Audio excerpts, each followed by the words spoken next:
বল তুই কাল খাই চল চল ওরা ওটা ওরা করে আবার কাজ করতেছে এই জল চলে যাবে ইজে যাবে বুনুরে দেখি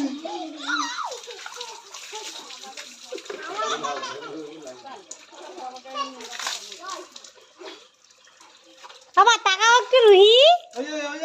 ও রুহি তাকাও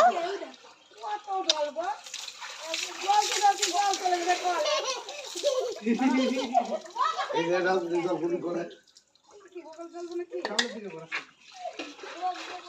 এটা ঢালাই ভালোই হলো উঠোনটা এইটুকুনি আমার যুক্তি হয়েছে তোমাকে যুক্তি দিলি ওই পাথর না দিলি এত সুন্দর হতো না পাথর দিতাম দেখছি প্রথমেই সবাই না করে না শিখে যাচ্ছে আমি তো ইটগুলো ভাঙলাম ইটগুলো ভাঙছে কেনা ওই রাস্তা অব্দি আবার এই কি সাইকেল